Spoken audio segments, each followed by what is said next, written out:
Baker Show.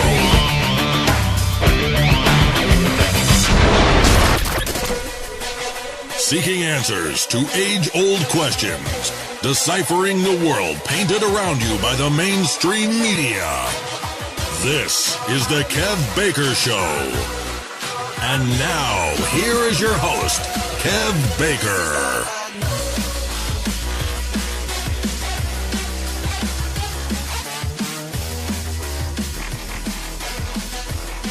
Good morning, good afternoon, good evening, and welcome back, ladies and gentlemen. I am your host, like it said. I'm Kev Baker, and you are with me for the next 2 hours of what I hope is going to be amazing radio. By the time you leave this show, I hope to have inspired you to think just a little bit differently, and even thinking for yourself in the year 2017. That can be regarded as a revolutionary act. And to do all of this, I'm not alone. I have got my good friend and my colleague with me, my fellow host on the network. For any new listeners out there, his name is Anthony Patch, and he's the author of a number of books: 2048, Diamonds in the Rough, Covert Catastrophe, Revising Reality. He's also the man behind Entangled magazine. He's got his own show here on a Friday. He's got a really cool co-host called Kev Baker, and he's here with us tonight. You can find his work over at anthonypatch.com. Tony, welcome back again. Wednesday night already. Where does the time go, and how are you doing, sir? Very good, sir. It still feels like we're joined at the hip after a long weekend together. So the Siamese twins are back here with our audience again, and chat room, get ready. We may be asking you for a little bit of research help later on today. Cheryl Spencer's in the chat room. Big shout out to Cheryl. And Robbie Spencer from SE Studios, Rock Robster. He's in the chat room. That's Robbie himself. I want to say thank you right off the bat to Robbie and Cheryl for helping with the conference, pulling it together, and literally, sorry you guys out there that don't like bacon, they saved our bacon, didn't they, Kev? Oh, absolutely. And it was one giant team effort. And talking of teams, big shout out over in the tfrlive.com/chat. We've got Chris Geo, the man himself behind the network, and the amazing Lucky One is in there too. Lucky will be on right after this show tonight with Dr. Brooks Agnew, I believe, so don't go anywhere. We'll bring you further details of that as the show goes on. Now, Anthony, I've been receiving a few emails already about the conference at the weekend, and I know you've got a little bit of an announcement before we get going tonight, but people have been asking me, where can we see this thing? So you've got news on that front, don't you? Well, again, going back to Robbie and Cheryl, they pulled a rabbit out of the hat. We have the recordings intact, complete, full, day one, day two, almost 16 hours of recording of our fabulous speakers on Saturday, and then Kathleen Urquhart and myself on Sunday. If you'd care to watch the rebroadcast, give me about an hour, folks. While I'm on the show doing this, I'm going to be updating my website with the link to the rebroadcast. It's going to take me a little bit of typing with my, as Kev says, my Nephilim hands on the keyboard. So I'll be doing double duty here if I get distracted, but within the hour, I hope to have the links on my homepage at anthonypatch.com for the conference. I can't even begin, and it's not appropriate to tell you all the technical stuff in the background that it took to get to this point as I speak right now, literally 2 minutes before I went on the air. I got the passwords in place through Robbie's expertise, along with the finishing touches for the video. It took a lot of work on Robbie's part to get the videos pulled together. And again, I won't go into the details of what that is, but suffice it to say, the small amount we're asking to cover the costs of the production goes to the production. There's no profit here. I'm just saying we do this for you guys, and we sweat bullets to get this information out. And I just want you to understand in the context of what Kev and Robbie and myself go through for your benefit to get the information out to you, because it gets interfered with a lot. Let me just put it that way. Go ahead, sir. Oh, trust me, Tony. I mean, I'm just the mere host. You know me. I like to wing things. I've got that little bit of Scottish magic I bring along.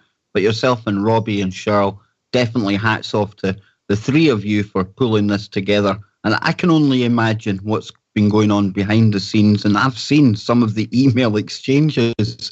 And some of the audience out there might be wondering just why it is I call Anthony Patch Nephilim hands.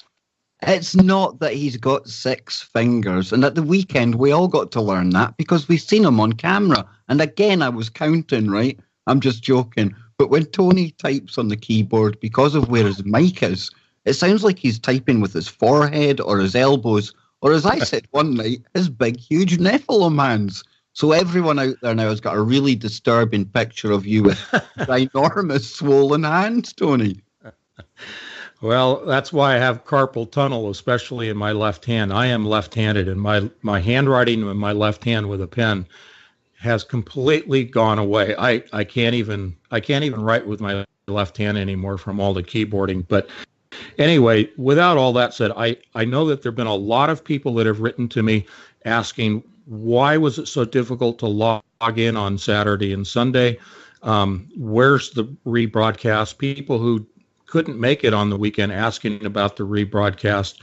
I apologize. It's just I could not address everybody's emails in the time that I had allowed for all the other things going on just to get the video together, and also dealing with the company that was hosting the webinar.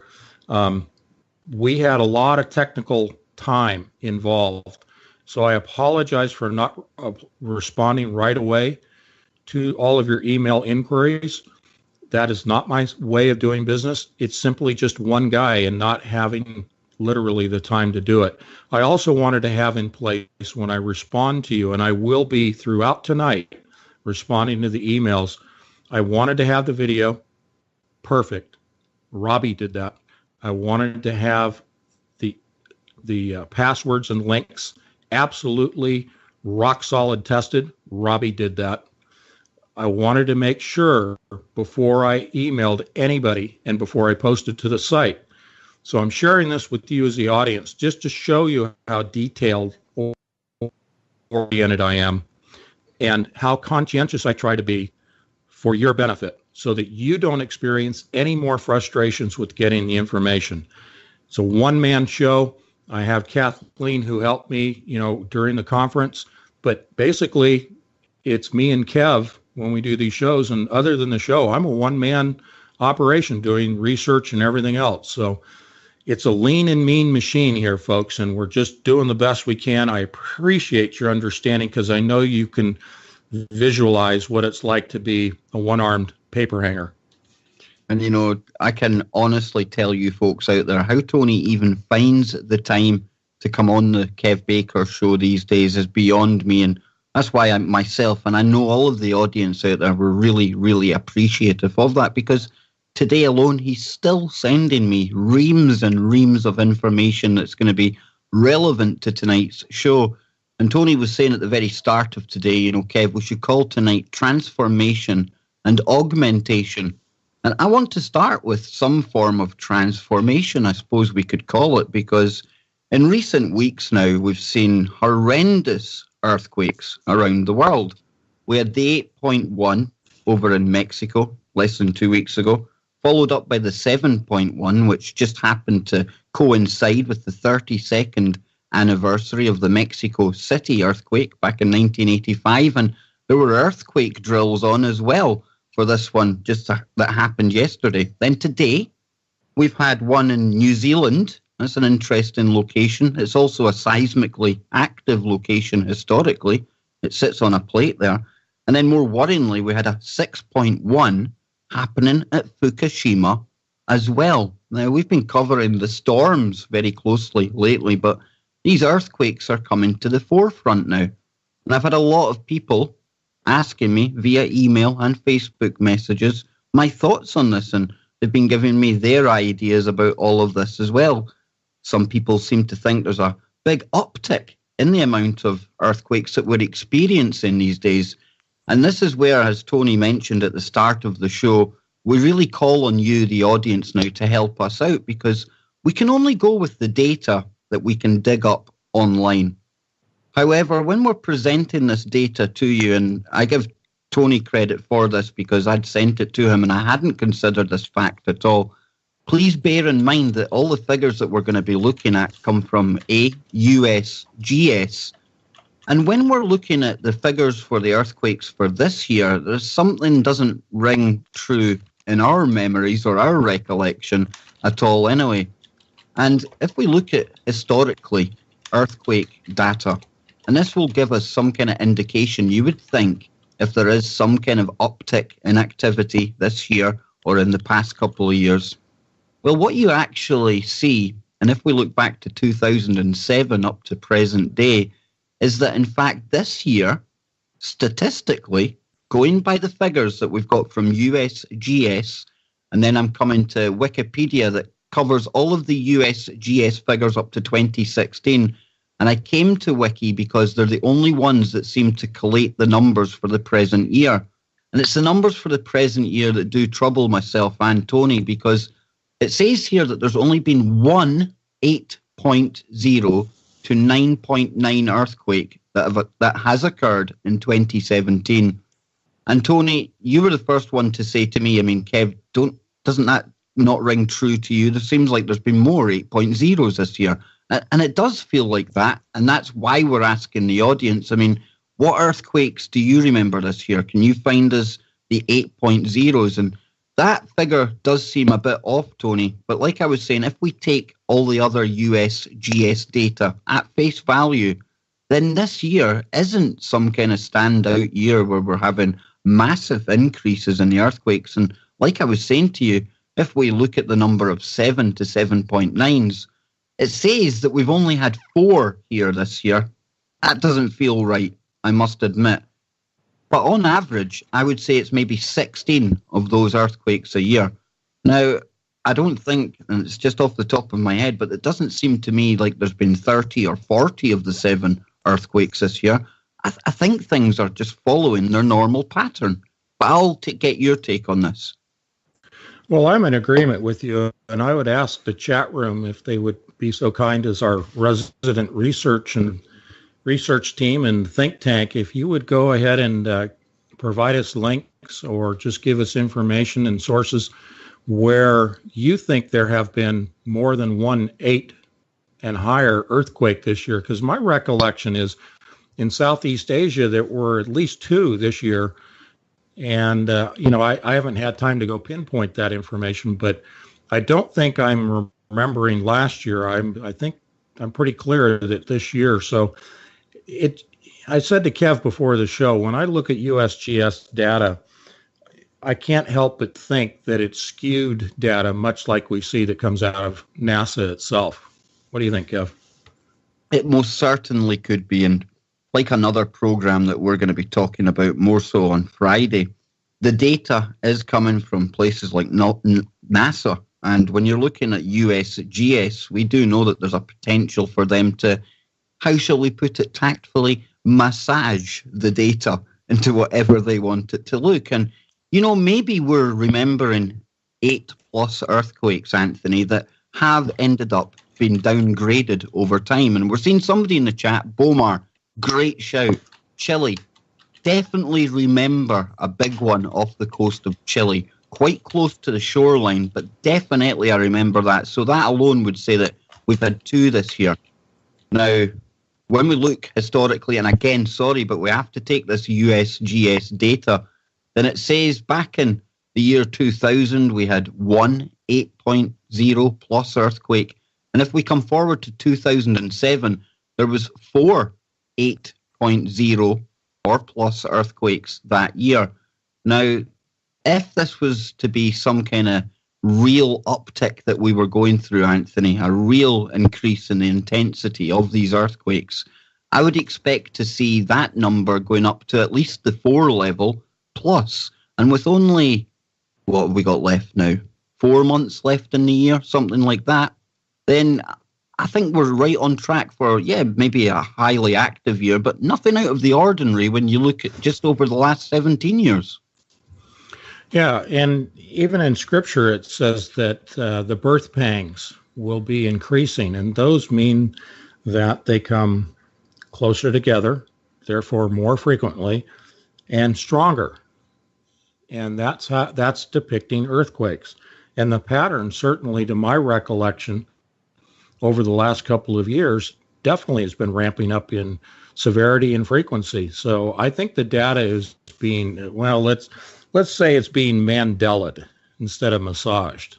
Or how about then, I'll play the USGS advocate, okay, just for argument's sake, and we say that roughly to within an error of plus or minus 2 or 3 on this kind of historical data they've got, then could it be that we're experiencing the extra sensationalism, shall we put it, from the mainstream media when they are reporting these things? Because it used to be, and I agree with you, Tony, it feels to me like it's increasing. I was saying to you when I was growing up, the news used to be falling over themselves if there was a 6.0 anywhere. But nowadays, 6.0 is just another earthquake. So it does feel as if these things are going up in intensity, or is it just our perception of them because of the programming via the media? Yeah, I don't think it's the programming from the media. I really do think that the data is being skewed. And, people have short memories. We all do. I do. I can barely remember what I had for breakfast yesterday. So, that's just part of what it is to be human. And we get overloaded with hurricane information and tornado information and everything else. It's hard to keep track of everything that's going on. But I just think the overall sense is that everything is ramping up. And it fits. It fits with biblical scripture. It fits with, our own perception of it. I will give you this editorial comment regarding the Weather Channel in the United States. The Weather Channel was purchased by IBM last year. And we're going to be talking probably in the second hour about IBM specifically. But they purchased the Weather Channel. And ever since then, it just seems to me that the drama, it's almost like a reality show watching the weather coverage on the Weather Channel here in the States. The way that these guys behave, they don't perform like scientists. It looks more like I'm watching a TV reality show, the way the drama comes out. No, I totally agree with that, Tony. And, since we've had this kind of 24/7 news cycle, you can look at the storms, and over here in Europe, we're plagued with these terror events, false flag events, be it what they may. And it's exactly the same thing, the way that they saturate the coverage and they go from place to place and all the talking heads. And, of course, all of it absolutely scripted. It really is. So like we were saying, for the people out there, what's your feelings on this? Do you think the earthquake activity is going up around the world? And that's without looking at the data. Do you just think that we are in the birth pangs? And biblical prophecy is something that is very, very highly featured in the alternative media these days, especially with the approach of September the 23rd. Ah, yes, I said that date. And we all know Johnny Whistles somehow, somewhere got that theory out that I've been predicting the end of the world.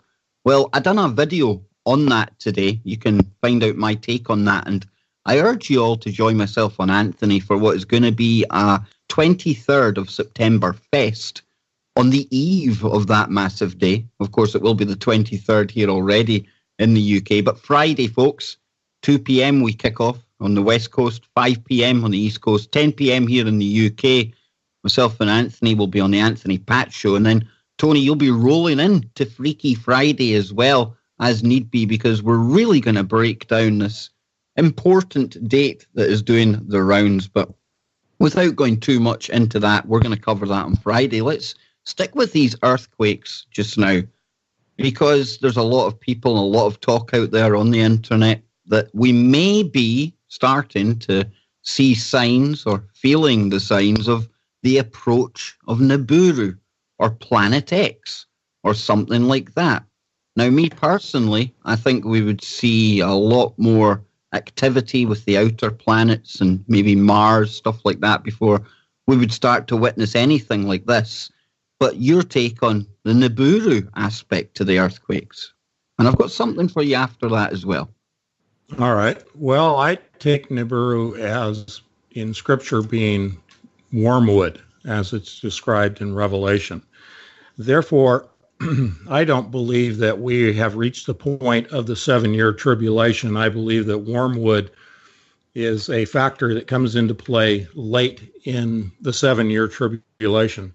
The Great Tribulation is the latter 3.5 years. Wormwood makes entry as a form of judgment late in that aspect of Revelation. Now, whether it's in the latter half of the 3.5 years of Revelation, or if it's during, the time of the millennium, the 1,000-year reign, in between those two is what I'm saying, between the 7-year tribulation and the 1,000-year reign of Christ. I think it fits into that gap, if you will, in terms of Scripture saying that God will burn the earth with fire. He will employ fire rather than water as a judgment this time. And it describes literally the burning of the elements, which is a reforming. We talk about terraforming, but God is going to reform the entire planet. And that is part of this scenario of wormwood. And in wormwood's scenario, it is the bitterness of the waters, the bitterness of the seas, the poisoning of the seas. So it's prior to the burning of the elements that wormwood comes into play. Therefore, I think it is in there in the latter part of the 7-year tribulation. And we have several years before that entry of wormwood makes itself apparent in our solar system. I do believe on a spiritual level, not a physical at this point. I don't think on the 23rd there will be a physical manifestation of the beginning of the 7-year tribulation. But as Kathleen Urquhart and I put forth on Sunday in the conference, we both are in agreement that the 23rd spiritually marks the beginning of the 7-year tribulation. So, that's something that is our interpretation of Scripture. We've taken it to prayer. We've asked for confirmation from the Holy Spirit. We've looked at the events going around on the world, spiritually, physically, earthquakes, politically, all of these things. And it really does appear that Scripture's being fulfilled, not that the rapture is going to happen on the 23rd, but the beginning of the tribulation. So I'm going to leave it at that note there, and you had something else, Kev. No, I mean, just to add to that, Epic Journeyman in the chat room always comes up with great questions and great points. He says, what if the supposed atmospheric shield of gold dust actually keeps Niburu from being detected? And I like that idea. However, I've always kind of speculated and hypothesized that when this other or extra planetary body does make its swing to come into the solar system, whatever way you want to describe it, even if it was cloaked, I mean, Tony, we would expect to see major perturbations starting towards the inner planets, us included. Now, we know that way back in the day, there's rumors that NASA and even the US Navy were talking about something that was perturbing these outer planets. More recently, we've had the Caltech guys of Mike Brown, the Pluto killer himself, and Konstantin Batygin. They came up with their Planet 9 theory. And I do think there's something out there. And one video I seen today, and this was a video of the sun, I believe during the eclipse or just around that time, and right below it there was this massive red glowing orb. Now, this wasn't your typical kind of lens flare or anything like that, but at the same time, I would expect if something is coming that close in towards the sun, and I know it can be an optical illusion because of the distances in space, but I would expect some kind of electric interaction between those planets, Anthony. The sun starts spewing off flares, and people are going to say, but Kev, the sun has been spewing off flares recently, and I can't deny that. but at the same time, I'm not seeing any word from the amateur astronomers who have no kind of funding to worry about anything like that. And the telescopes that these guys have nowadays, they're absolutely amazing. They truly are. And they've got no dog in this fight. They would be the first to be sounding the alarm that that Mars is showing signs of something pulling on it, i.e. then it's coming closer into us. So do I think it's going to make an appearance anytime soon? No, I don't.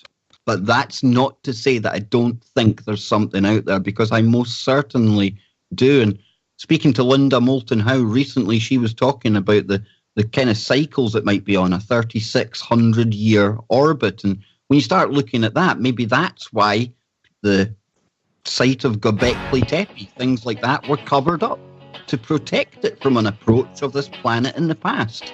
But more of this on the other side, and then we'll be getting into the transformation and augmentation of us. Stay tuned.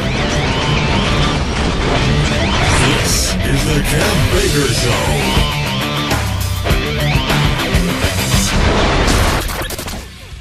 Okay, ladies and gents, we are back. I'm your host, Kev Baker. I'm joined by Anthony Patch, and together tonight we are the Kev Baker Show. Had an absolutely brilliant first section there, talking through or brainstorming all of these earthquakes that may or may not be on the rise right now. And we were throwing it out there to you. I mean, do you think the earthquakes are intensifying, becoming more frequent? And Carol, I see you in the chat room. I thought I'd sacked Stephen Hawking as well. The last I heard, he was getting sent on a micro spaceship up to Alpha Centauri.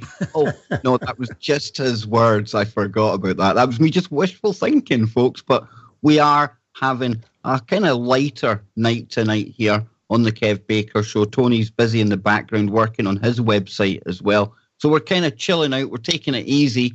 And we were talking about the earth changes, the earthquakes. We threw out Niburu, stuff like that, Tony.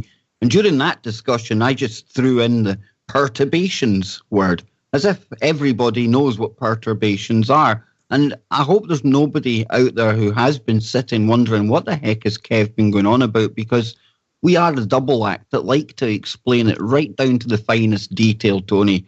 And perhaps we should have explained at the time just what I meant by that.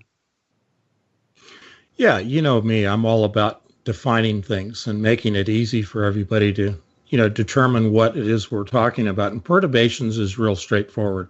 I'm sure lots of people have figured it out from context of what you were saying there. But basically, it just means there's a tugging, there's a pulling, there's an alteration. And mainstream science will say that planets will change their orbits, trajectories, as well as stars, meteors, meteorites, due to the effects of gravity.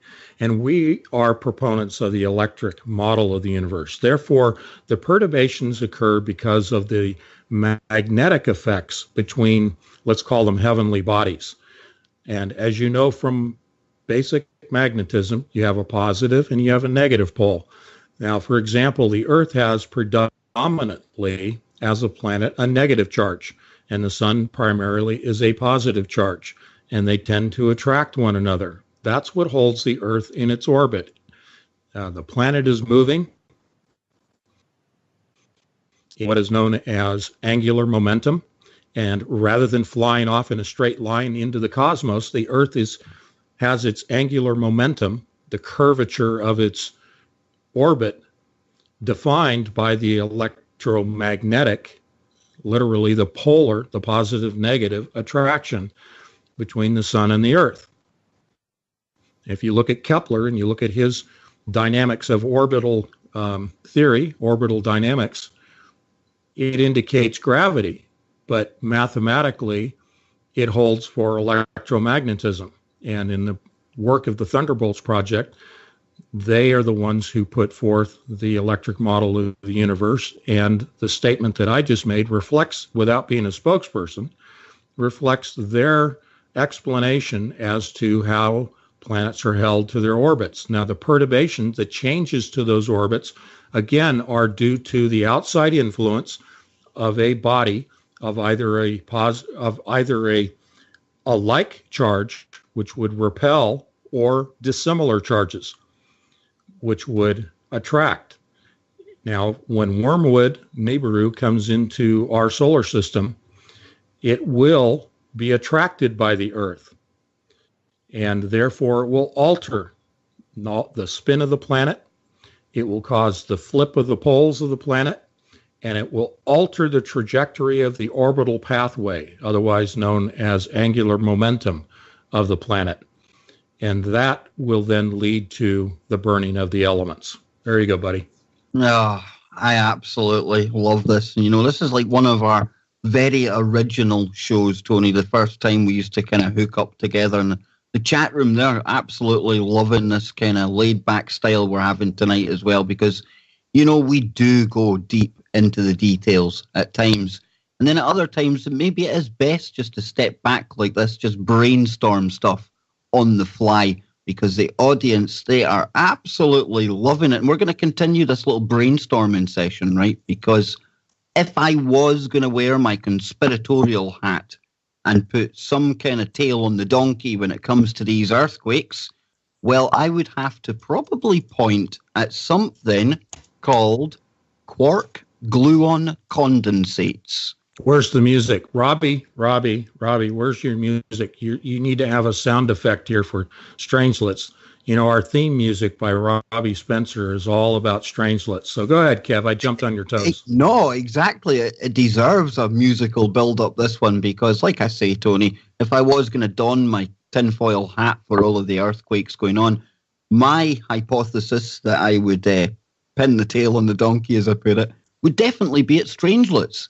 And when we're talking about Strangelets, this is something that Anthony first brought to our attention, and it's one of the major concerns when it comes to everything going on, not only at CERN. And I want to really kind of get the point across tonight, just in this small section, that when we're talking about Strangelets and these quark gluon condensates that are the most powerful substance in the universe, then it's important to note that Strangelets were actually first achieved over at the RHIC, the Relatively Heavy Ion Collider, at Brookhaven Labs near New York.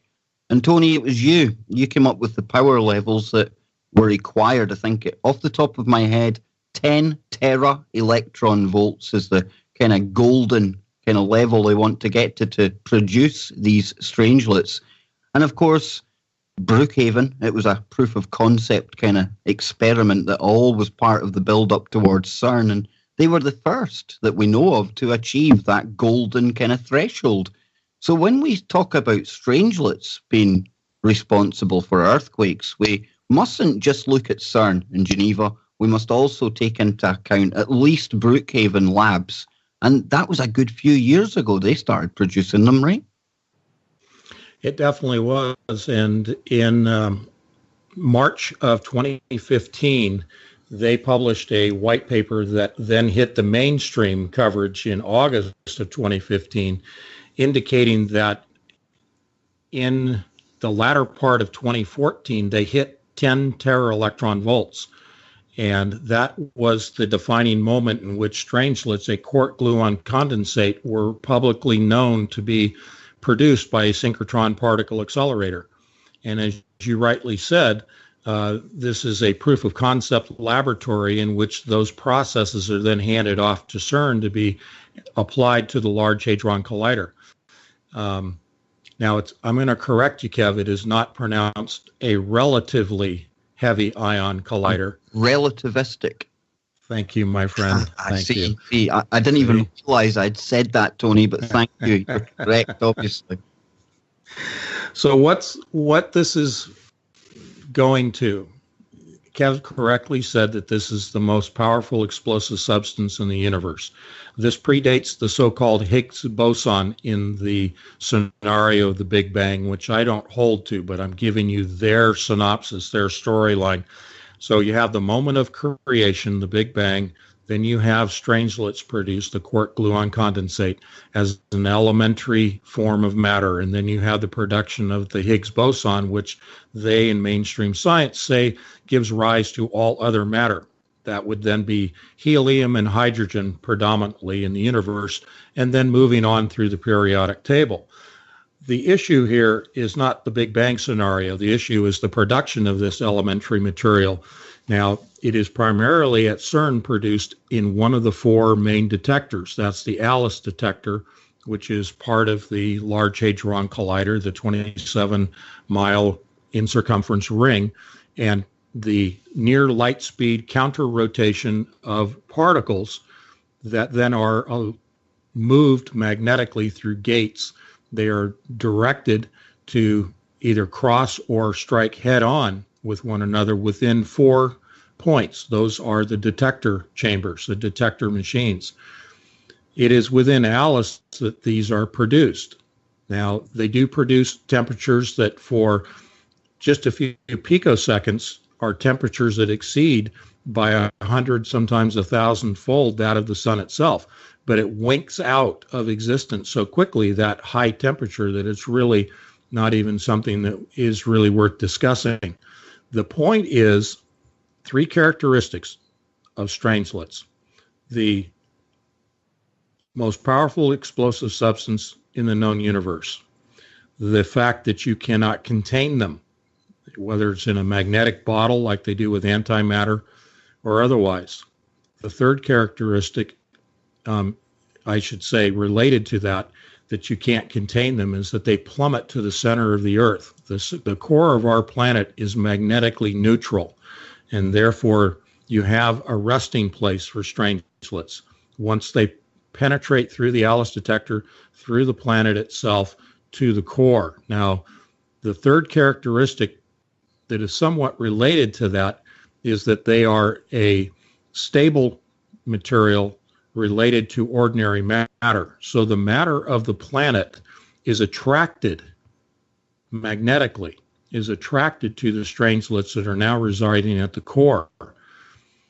As you do that, you have a tendency to shrink the planet, but at the same time as it's attracting matter around itself at the core, it's heating the core, causing a rebound, as I call it, a rebound expansion of the planet, much like heating up a balloon from inside.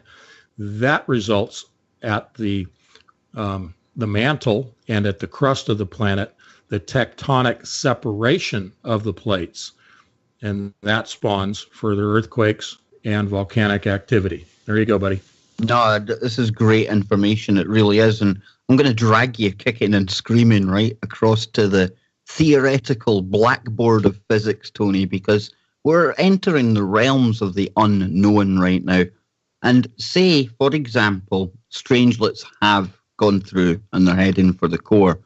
Now, again, let's everyone be aware that this is totally hypothetical, theoretical. We've got nothing to base any of this on. But how long would you say that we would be waiting for that to translate into these earthquakes and volcanic activity? Would it be something that's immediate, like was shown in the B movie that I watched recently, where they have Stranglets coming from Brookhaven and one coming from CERN, and the whole Alps fall into the ground within a matter of moments, Tony?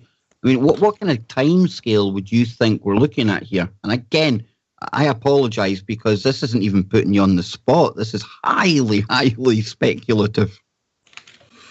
Yeah, actually, I've kind of delved into this before about, well over 2 years ago with you, and I've published several articles in my magazine, Entangled magazine, regarding Stranglets.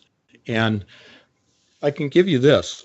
The scientists that have raised the alarm about Stranglets, even before 2015's acknowledgement by Brookhaven Laboratory of their production, they raised the concern prior to production, anticipating production, because of where the research was headed with their synchrotron at Brookhaven, was that anywhere between, I'm just recalling the numbers here, anywhere between 1 and 100 years, based upon the quantities of Stranglets produced, anywhere between 1 and 100 years would realize the conversion of the planet into a neutron star. So I gave you the 3 characteristics, and I described to you that they're at the core and that they are attracting matter to themselves. And that causes the shrinkage of the planet, the condensation, the coalescing of all matter of the planet. Even though you have this heated expansion, that's a transitory stage. The heating and the tectonic activity is transitory. What ends up in the final analysis or the final point of the scenario is the collapsing of the planet to such a density that it spontaneously converts to a neutron star. This, folks, is how stars are born.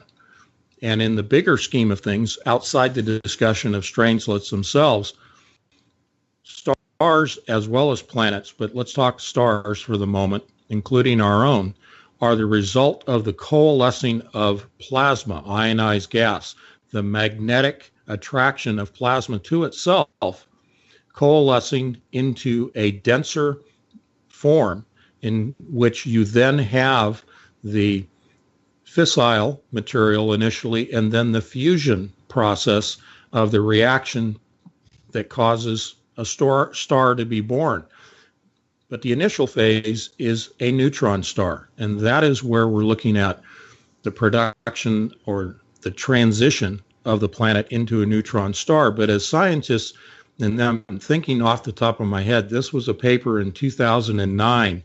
They were talking about the ICE 9 scenario from a novel, but in 2009, 2010, somewhere in there, they were talking about a 1 to 100 year process of conversion to a neutron star. It all depends on how much. It depends on the quantity of strangelets that are produced.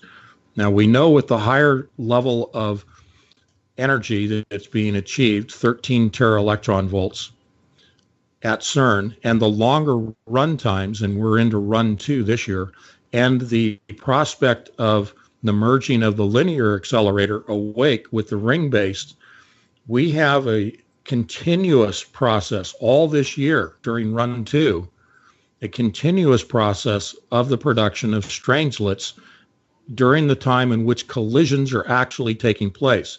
Just because they're doing run 2 and they're in machine development as they are now, it is an on and off scenario in which collisions are actually taking place. Suffice it to say, most of this year, strangelets have been in production. Go ahead. This is absolutely brilliant, and I appreciate you, Tony, taking the time to go over this again, not just for the new listeners out there, but even myself, because like you say, this is old information that we are covering, but even I need the refresher course, and I'm sure everyone, and from what I'm seeing in chat, they're loving this as well. They really are. So it's good to go over this, because especially a lot of us spend a lot of time looking for stuff on YouTube, and I can imagine in the days to come that a lot of stuff that we've been discussing here tonight will be attributed or will be the kind of cause of these earthquakes that are happening. And as the September the 23rd approaches as well, I mean, there's enough fear out there as there is already, and it's good to get the science out there too, Tony. It really is, and I really appreciate you taking the time for that. But like I say, folks, I don't really think that there's a Niburu coming in any day soon. Whether these strangelets are coalescing towards the center of the planet, as Tony explained there, time will tell. And that puts a totally different light on Elon Musk and Jeff Bezos and why they're so determined to get off the planet. It really, really does. But again, all of that highly speculative and highly theoretical. So, Tony, we've done the kind of earthquake brainstorming. We've managed to stay away from the storms tonight, although it's still absolutely horrendous what we're seeing with this Hurricane Maria. And tonight's show, transformation and augmentation.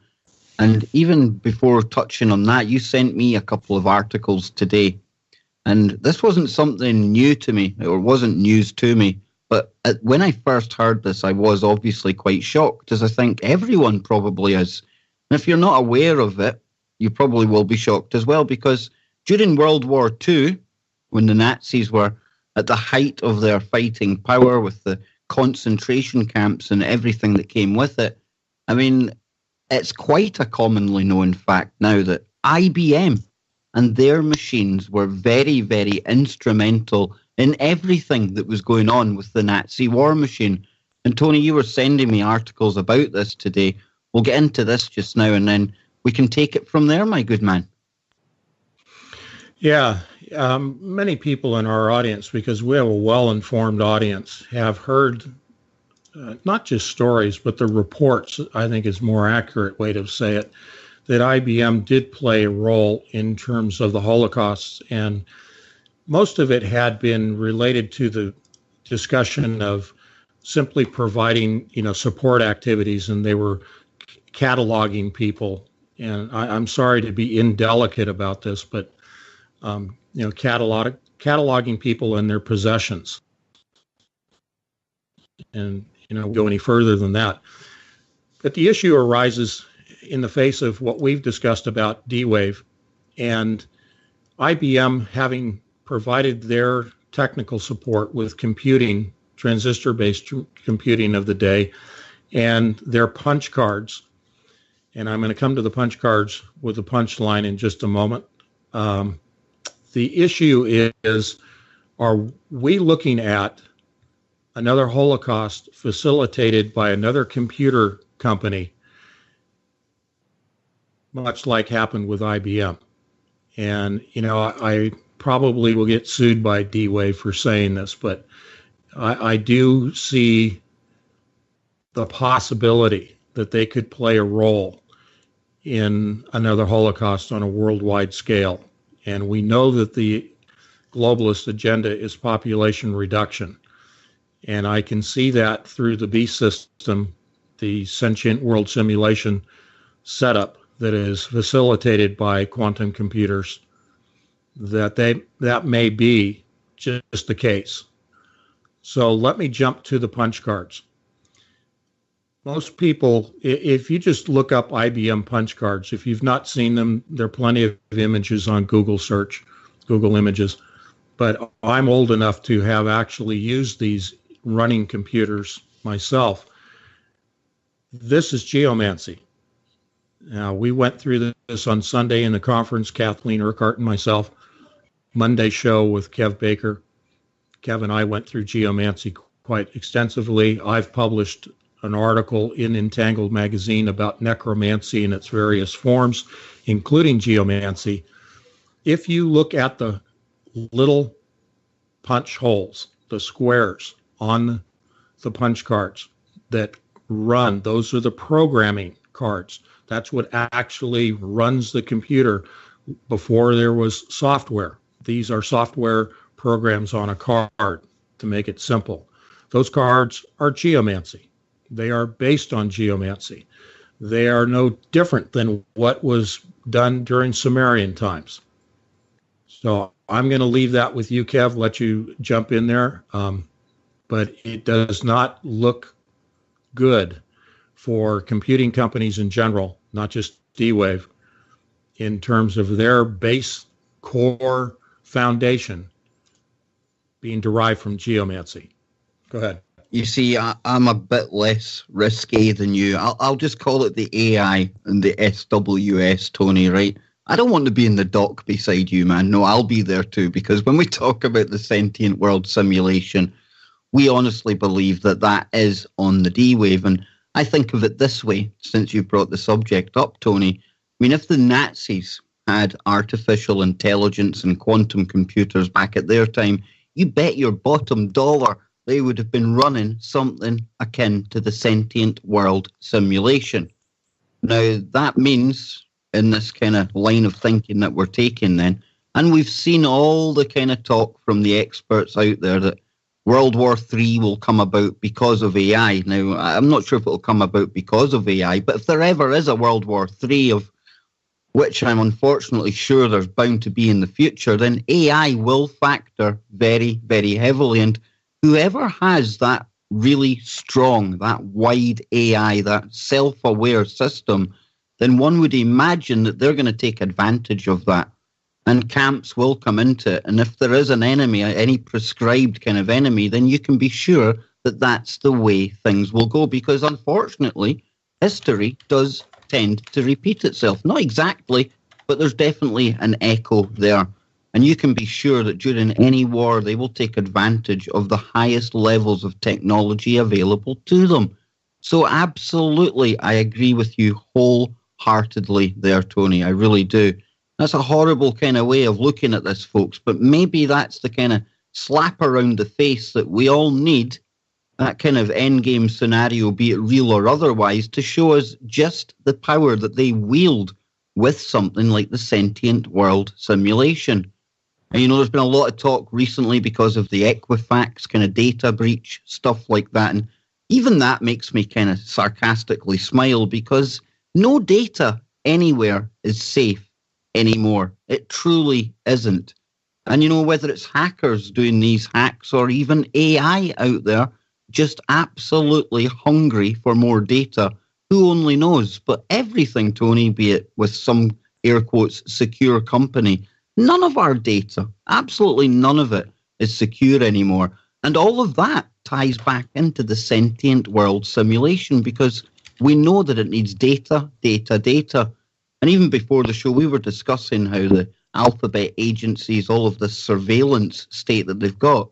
And this is a surveillance state that the Nazis themselves would have absolutely fallen over backwards to get. Even nowadays, though, I mean, even they probably don't appreciate all of the data that's been fed into the AI and just some of the extrapolations and stuff that it's coming out with from what it's getting. Yeah, I agree with you. And I posted in the chat room the link to an article that we are referencing today, because we always want to give our sources. This is actually an article published in February 17th of 2012. And this is in the World Post. And that is an article by Edwin Black. And he is the author of a book. And I'm getting to it real quick. Let me see what I can get for the title of the book. Trying to scan through the article here. But he's the one who's giving... Oh, there. Right. We'll pick it up on the other side. We certainly will. 1 hour down, 1 to go. Don't go anywhere, folks. This is the Kev Baker Show.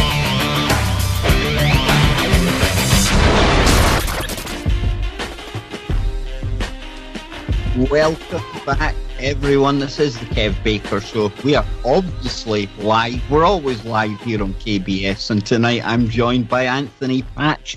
If you're just joining us, where have you been? We are on at the earlier time now of 10 p.m. in the UK, 5 p.m. East Coast, 2 p.m. West Coast, because I grew a set and finally took on a 2-hour show. We are absolutely loving it right here. Myself and Tony don't have to rush all of this great information. More importantly, and even better, is we get to spend an extra hour with all of you amazing listeners out there. And it's all thanks to the twin flame duo of Chris and Cherie Geo. And I absolutely adore Chris. I mean, Chris and Cherie, they were there during my formative years of waking up, dare I say that horrible cliche term. But they were one of the shows that I used to go to, really used to listen to it religiously, even before TFR was created. And Chris is a character, he really is. And you know, Tony, how I get kind of awestruck when we speak to Clyde Lewis and things like that. It's because I've been listening to the guy for so many years and I respect him so much. And it's the same with Chris as well. And he's got such a wicked sense of humour that so many people probably don't appreciate that. But he was having a laugh on Skype here, and it's funny, it really is, because we often have a laugh about geoengineering. You know, the Chris Geo. Is there any crime this man doesn't get accused of? Because you've got geoengineering, and now here's us talking about geomancy. You know, we really have to lay off Chris. Chris is a great guy. And I want to thank him for allowing me to come on so often with Kev Baker, and also to provide a time slot for me on Friday evenings for 2 hours, and Kev's with me as well. And, the word just keeps spreading, and it's because the platform is there that the audience is able to find the information through guys like Chris and Cherie Geo, his wife, I shouldn't say guys, folks, Kev Baker, myself, and all the other hosts. And I sincerely want to thank you guys for extending the invitation to me personally, bringing me into the family. It's not a cult, so anybody wants to accuse us of being a cult, that's an inside joke to certain people that have emailed Kevin myself lately. Anyway, on the up and up, it's all been wonderful working here with TFR, and I've gotten to know several of the hosts here and have become friends with. And, you know, it really is unique. There's no fighting amongst the hosts. There's no censorship by the owners. You know, we're pretty much left to our own devices. And, you know, if the audience likes what they're hearing, they tell more people and they support TFR. And I encourage you, if you want to continue to hear these kinds of things from myself and the other hosts on TFR, please financially support by becoming a member. And you also then have access to all the archives. And Kev, you and I probably have, just between the two of us, in our conversations that you and I have, I don't know, how many hours do you think we have in the archives just of my Friday broadcast with you and then your shows that we're doing here, since you're talking about hours? Well over 1,000. Well over, Tony. Absolutely. Wow. Well over 1,000. And that's just with 2 shows alone. And, you know, this is an example of just how powerful an idea can become. Because I remember it. I can't say I remember the date, but I remember when Chris and Cherie were on other networks and they just had the idea of setting up something on their own. And I bet Chris and Cherie, if you were to ask them now, they never imagined just how powerful an idea that would turn out to be.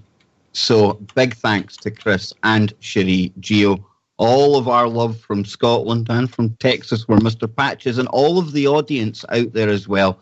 Never ever forget just who started this phenomena off. Now then, Tony, let's get back into it. You know, we're probably giving Chris Ego, his alter ego, a bit of a big head. You see him in the chat room as well. You know, he's got that many different kind of copies of himself. But before the break, you were rudely interrupted when you were about to dig up the name of a book. And I'm not surprised you forgot the name of the book, Tony. I'm really not, because it's such a difficult title. I tell you, man, you just put me on the spot. It's so funny.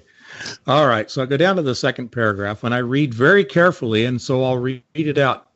IBM's 12-year alliance with the Third Reich was revealed in my book, not me. I'm reading Edwin Black's article about his book entitled IBM and the Holocaust, published simultaneously in 40 countries in February 2001. It was based on some 20,000 documents drawn from archives in 7 countries. IBM never denied any of the information in the book, and despite thousands of media and communal requests, as well as published articles, the company has remained silent. Ah, there you go. See, you know, I don't blame you for getting the title, Tony. I mean, it must have taken the author a good couple of years to come up with something as snappy as that, you know. IBM and the Holocaust. Why didn't I think of that one? Yeah, you should have consulted with one of our friends from YouTube land on one of their sensational headlines. But, you know, we're kind of making fun of something that's really serious, and we try to keep it balanced. That's why you're hearing the levity, folks. But again, IBM's role in the Holocaust, what the new documents reveal. Now, this came out in 2012, and I'm making a correlation over to D-Wave. My connection is geomancy. Punch cards at IBM during World War II regarding the Holocaust itself, the victims of the Holocaust, the sacrifices of the Holocaust. And because IBM based their system on geomancy, as Kevin, I think, definitively proved on Monday with the photograph of Eric Lazinski standing right in front of his presentation graphic showing a geomantic device, which are 2 pair of dice, as he says, quantum entangled in this graphic. It is not by just, you know, happenstance. It's not just for fun and games that he used a pair of dice in that graphic. It is a message to those that are initiated, that know the information, that understand geomancy, and how it has resulted in the binary language, which resulted in punch cards, which resulted in software programming, which has resulted in combinatorial optimization programming of D-Wave's computers, that D-Wave, the same as IBM, has its roots in geomancy, which is communicating with demonic entities, and in the specific case of necromancy, communication with the dead. So this is not something that I'm making up. I'm reading the information. I'm looking at the graphics. I'm understanding history. I'm understanding how the dark side operates. And you put the pieces together, and it is self-evident what is going on in our reality today. Go ahead, sir. Even if people want to poo-poo or doubt all of that historical information, that you can follow lockstep the progression that things have taken, just go and listen to that D-Wave video by Geordie Rose back in 2013, when he's talking about going to mind-boggling numbers of other dimensions and coming back with resources, an extra 10% resources as that. And then in the same conversation or presentation, he talks about how it's like being stood at the altar to an alien god. And when you're standing next to it, because of the refrigeration inside it, it's akin to listening to the heartbeat of a living organism. Now, even just on that one presentation alone, that must surely get the most cynical out there, the most skeptical out there, to question just what is this guy on about. And when we're talking about dimensions, we brought this up the other night, but words in themselves are spells. What do we do when we construct them? We spell them out. They in themselves are magic. So when you see the word dimensions, don't ever lose sight of the fact that letters contained within that do spell out demon or demons. Because in reality, that's exactly what Geordie Rose and the D-Wave are communicating with. It's a two-way street. It has to be for them to be returned resources and this 10% extra energy excess. Now, what's that all about if it's not some kind of two-way communication? So like I say, Tony, even if people want to doubt or be critical of this kind of path of progression from ancient times right up to today, that video alone must raise enough questions to show that there's something very, very strange going on here. Yeah, I think it's where we always advocate, do your own research. Don't believe what we say. Be a good Berean, as we say in terms of Bible study. Be a critical thinker. Put in a little bit of time and check out what we're presenting here. And we try as often as we can, especially, Kev, when you put together your YouTube versions of our show and you include links to articles within not just the YouTube channel itself, but you write an article for each of your YouTube postings, and you always provide the links and sources for that. So we try to be good researchers. And those are our footnotes. Our links are the footnotes you would find in, a peer-reviewed document. So we're trying to be sober about what we're talking about here and make sure that the information is accurate.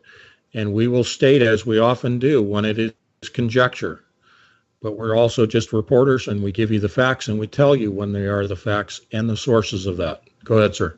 No, absolutely, Tony. And I mean, you've been looking a lot at D-Wave. You've sent me a lot of articles pertaining to D-Wave today. And I think that's the kind of direction we're going to be taking this show now, isn't it? Unless you've got any more on the geomancy and IBM.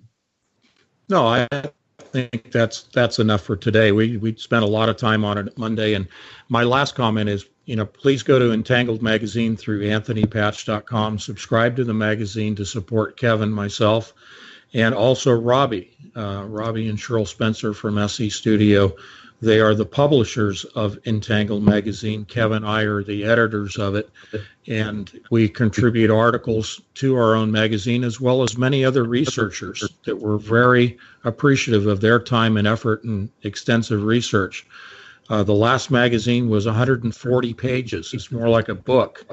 And you'll be able to see in there, one of the articles I published was necromancy, and I go into quite a bit of detail. So I think we've done enough on that. Let's move along and go right ahead, sir. No, definitely. And, we brought up the Easy Eric presentation from the other day, and this is Eric Ladzinski. This is the other half of the double act, the comedy duo, as I call them, that put together the D-Wave. And he was speaking at the World's Fair Nano, which was in New York.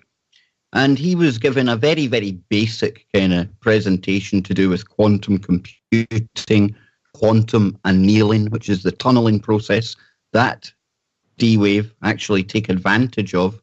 It's that tunnel into these other dimensions. And when he was going over the actual presentation, Tony, something of great interest to me came up, and it's something I've seen before when they're talking about computing and stuff like that. And they call it the problem of the traveling salesman. And I know you sent me a link on that today, and this is very, very kind of key in the formation of quantum computing, or a demonstration, really, of the computing power that they hold. It is. We have talked about the prototype development of D-Wave, where they started with the qubits, what they were trying to accomplish relative to Peter Shor's algorithm 2048, and then later on 4096, to prove their operational design was valid. The programming, if you will, the optimization of it, was based initially on, in their prototype work, was based on what is known in mathematics as the traveling salesman. I'm going to read this to you. And this, again, comes from a peer-reviewed paper. This is a research paper. A traveling salesman wishes to go to a certain number of destinations in order to sell objects. He wants to travel to each destination exactly once and return home, taking the shortest total route. Now, I'm just going to give you a quick overview of this. You picture an English town or village in the old days, let's say back in the 15th century, just to give you some context. And there are bridges and there are winding roads through the village, and there are any number of optional pathways in which, from one starting point outside the town or village, a traveling salesman can select his routes, and then, as it says, by the shortest route, return back home.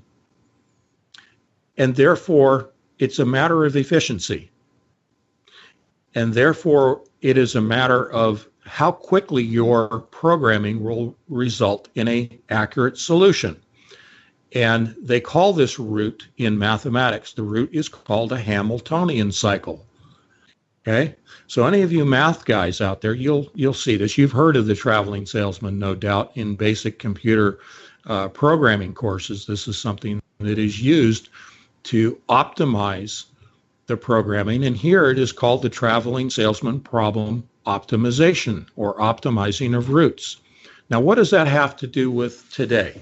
Well, interestingly enough, the latest model of D-Wave computer, which they label as the 2000Q, which is actually composed of 2048 qubits, the 2048 chipset, it was sold to Volkswagen in February of this year, as well as Temporal Defense Systems. But focusing on Volkswagen for a moment, their interest is, drum roll, Kev, it is in the most efficient delivery routes for delivery vehicles like FedEx, DHL, etc.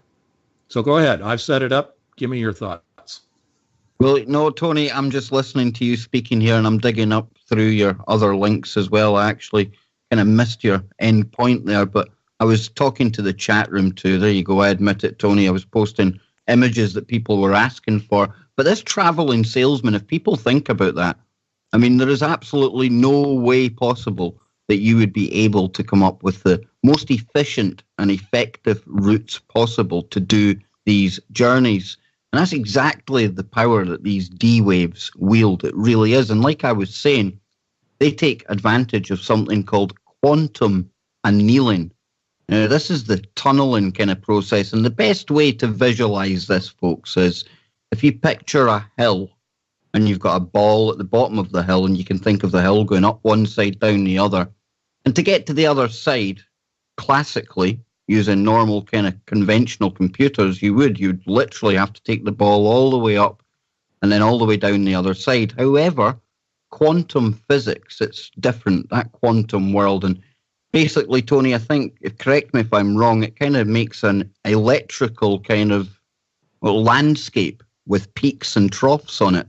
Mm-hmm. And instead of the ball having to traverse over the top of all the peaks to find the lowest point possible, because that lowest point possible is what it's seeking, well, quantum computers, they're really cool. They just tunnel right through to find instantaneously that lowest trough, because it works out all of it at once, and it goes and it tunnels through all of these things, and that's how it comes up with all of these amazing answers, having carried out so many computations at once.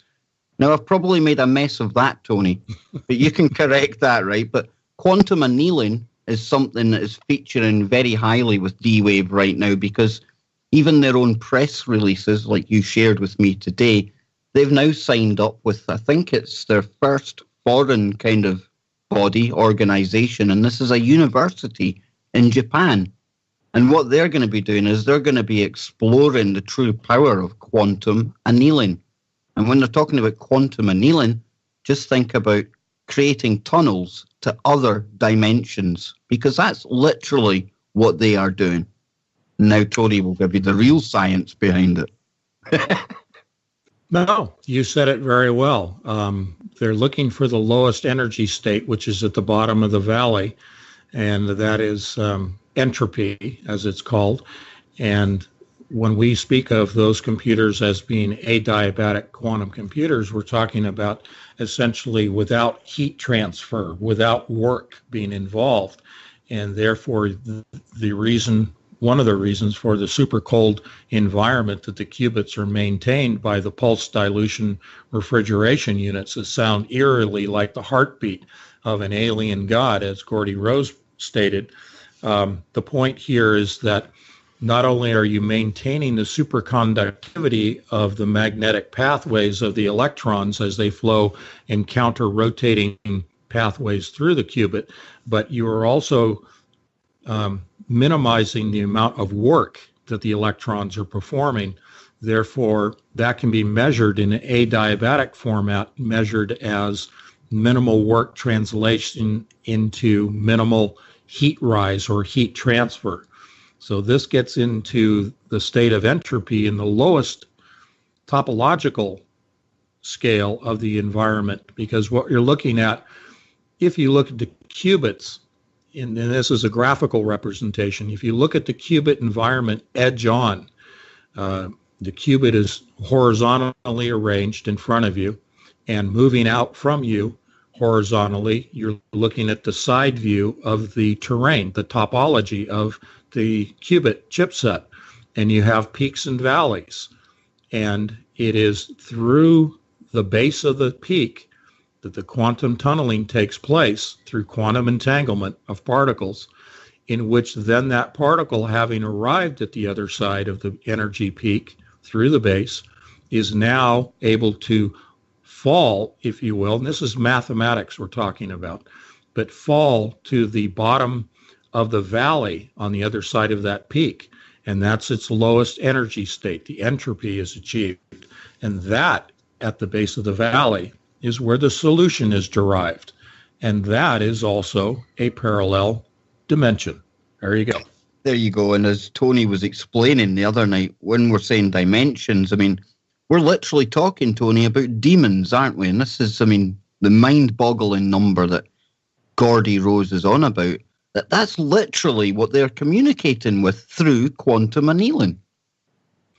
That is correct. And yet they will never admit that, but that's why you and I chose to go to the geomancy direction, to show the actual, let's call it, belief system that spawned their hardware and their operating systems. So you have to ask yourself, where does the imagination begin? Where does the inspiration, where does the invention take place? When you have this huge leap from, let's say, in the late 1990s of supercomputers comprised of transistors to right after 2001, this jump into the use of qubits. Now, certainly research into qubits was going on in the early 1990s and forward, but the point here is the actual construction and implementation began in 2000, 2001. So to make that, pardon the pun, quantum leap in technology doesn't just happen by chance. It happens because you've tapped into a source of information that reveals a brand new process in computing. Now, Kev, I want you to go ahead and make some comments, but I need some time to jump back into this mathematical article about the traveling salesman, because I think I'm going to blow your mind. You are going to blow my mind, and I think we'll pick that up on the other side of the break, Tony, because unless you can squeeze it in 2 minutes, do you think you can do that? Nope. It's fine. Well, what we're talking about here should come as no surprise, right? And what I'm saying is D-waves, quantum computers, being used to communicate with other dimensions or demons. And I think Clyde Lewis done an absolutely brilliant job at the weekend going over occult history before I managed to derail him with my silly questions, that was anyway. And Tony in the past has done as well. And that's why it should come as no surprise to us that these elites are playing about with the very cutting edge of science, and in particular math. Because John Dee, back in the 1600s, he was employed by the royals. Now, the elites of the time, they employed him because of the knowledge that he had. And we all know about the royals over history and just what kind of entities they are in communications with. So they're right back in the 1600s. Without going to the Egyptian mystery schools or anything like that, we can see this kind of connection between cutting-edge science and information and the occult.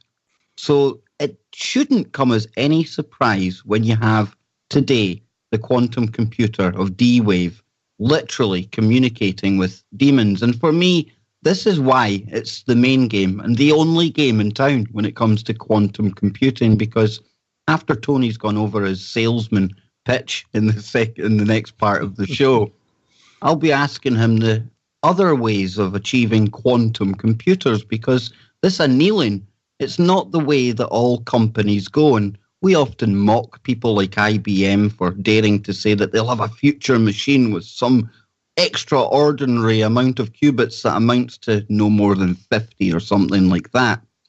And that's why I think D-Wave are so far ahead of the game, not only because they are getting this information from the demons, but it's the way that they're doing the quantum computing that allows that two-way communication. It's that tunneling process.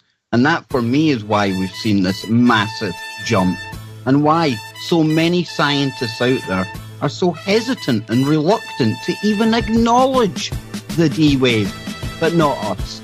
We'll be back on the other side with the salesman problem and more with Anthony Patch. Don't go anywhere, folks. This is the Kev Baker Show.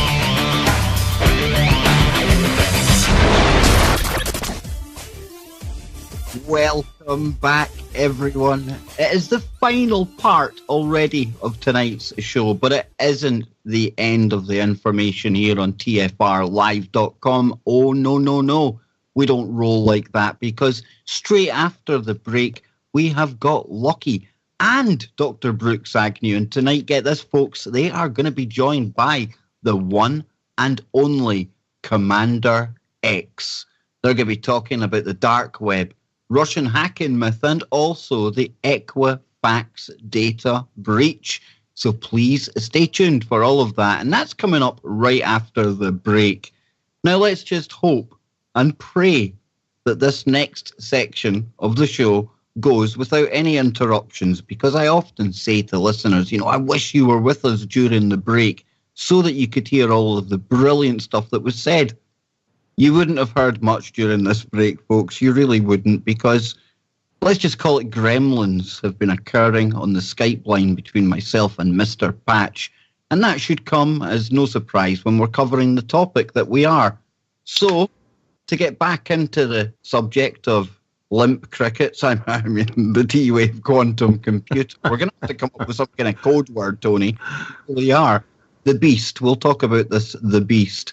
And you were going to blow my mind with this traveling salesman problem.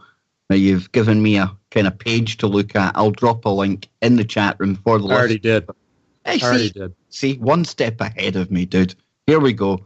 Blow my mind, Tony. I'm all yours. Well, I'm following the optimized pathway of the traveling salesman to stay a step ahead of you, my friend. You know, here's the deal. You can always find me at the bottom of the valley if you tunnel that way, Tony. In the land of entropy. That's where Woo is. Woo lies at the bottom of the valley. So talk to me, Tony. I've got my traveling salesman suit on. I've fired up my theoretical Tesla motor. It's about to drive me on the most effective and efficient way. So please take it from here. Well, at least you're not Rocket Man. Rocket Man. Did you hear Donald Trump at the UN? Oh, Tony, did I hear it? In fact, not only did I hear it, I paid homage to it. Rocket Man, burning out his fuse out every song. I honestly think that speech should come accompanied with Elton John in the background. I really do. It would just make it far more theatre and comedy, like most of the stuff, but the UN is. He could be prancing around. But from Rocket Man all right, to my Tesla motor, I'm sitting here, Tony. My Tesla's absolutely purring. It's overheating. Where am I going? You're going to tetrahedrons. Oh, why is it all stops lead to the tetrahedron? It really is. You're going to Jim Carrey my mind here. We're going to go into a tetrahedron madness. Talk to me, Tony. How does the tetrahedron factor in with the... Jim Carrey, invitation. Okay, we want you on the show, my friend, to talk about tetrahedrons. All right, anybody know Jim Carrey? Have him come on. We're friends, we're fans. Come on. But anyway, okay, we're talking about traveling salesmen. We should be calling on our Hollywood contact. We should be asking David Heaven. You see, That's right. Our famous Hollywood producer, David Heavener, who was one of our featured speakers Saturday on the 16th of September at our conference, did a beautiful job talking about predictive programming and Hollywood influence. So, all right, without further ado, we are talking about combinatorial optimization, the optimal pathways utilized by D-Wave's programming systems. This is based on the traveling salesman Hamiltonian system.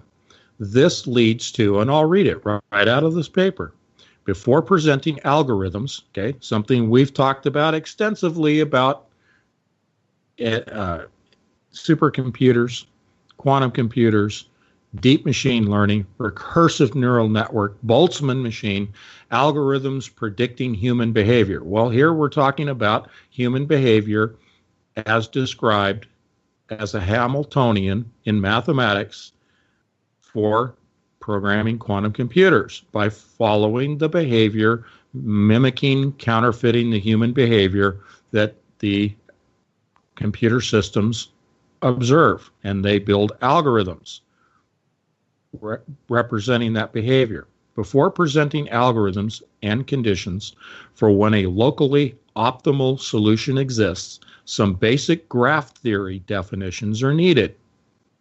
Now, this is what comes out of graph theory.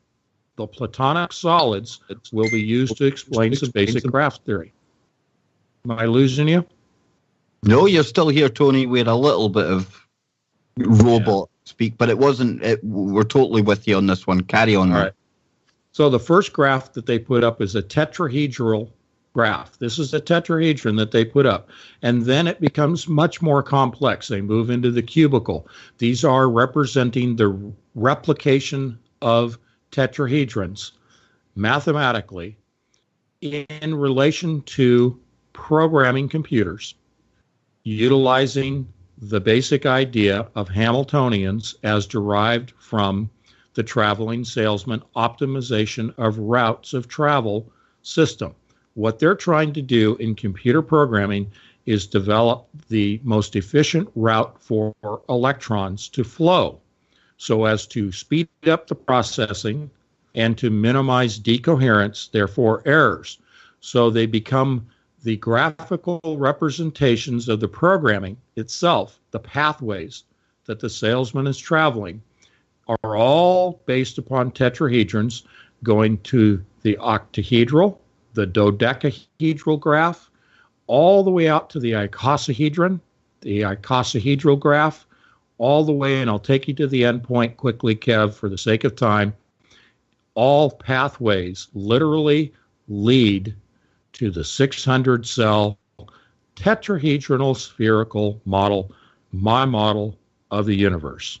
It is replicated in the D-Wave computer, as I have said, for 3 years, and here's another smoking gun, prime example that D-Wave is using tetrahedrons to create from the Model 10 to the Model now 16th model of D-Wave computers, 16 because it's based on geomancy, 16 models that are all constructed in the physical shape, the geometric shape of the actual computer from the 10th to the 16th is spherical as a 600-cell tetrahedron composed of tetrahedrons themselves, just like in my books.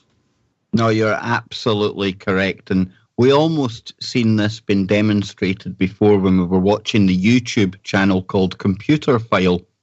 And this was a real boffin on computer programming talking, wasn't it, Tony? And he was talking about error checking and stuff like that. And on the screen in front of him, he had something that he was describing as a hypercube. And all you could see throughout the system was tetrahedrons. Yet he was so blinded by his kind of cube-like thinking that he was still referring to a cubical model.